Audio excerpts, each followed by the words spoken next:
Now to our breaking news out of Pleasant Hill. Authorities say that a fire at a senior apartment complex there was started by something, quote, electrical in nature. We're going to get the latest now from Steve Hill with Contra. Thank you so much for joining us here during Contra News at 3 o'clock. What do you mean by electrical in nature? What happened? Well, it turns out that the occupant, the resident of that unit, was actually in the unit at the time the fire started. Our investigators were able to speak with him before we transported him to hospital with minor injuries, smoke inhalation, and some minor burn injuries. And between that and getting into the unit once we had the fire knocked down, they were able to determine that the fire started in some electrical wires, looked like computer wires and related computer equipment in the unit. The fire was limited to that one residence, and the injuries, fortunately, were limited to that one occupant of that fire unit. And you did have to rescue some people off of balconies. What was happening there? There was quite a lot of confusion around that initially. This is a senior care facility with about 150 residents and 100 units. Fortunately, all of them are ambulatory, and the vast majority of them were able to self-evacuate or evacuate with only minor assistance from us or the facility staff.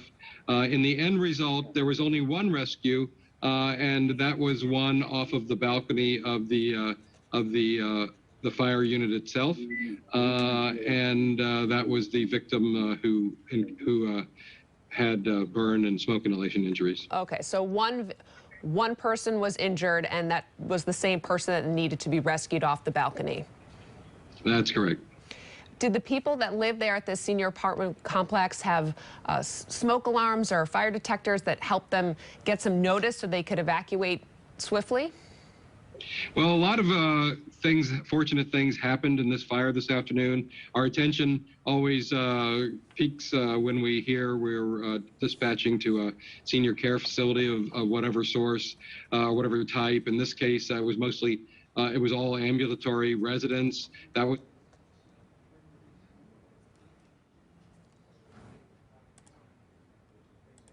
the residents to give them the opportunity for the most part to evacuate, with the exception of the one resident of the fire unit itself. We got early notice and we were able to respond very quickly from nearby fire stations. Our first in firefighters immediately called for additional resources because of the possible need to evacuate residents and to attack the fire to keep it from spreading. And so a lot of good things happened here. The fire was kept to the one fire unit, although adjacent units did suffer quite a lot of smoke and water damage and won't be habitable for some time. But the good news is the fire was held to that one unit.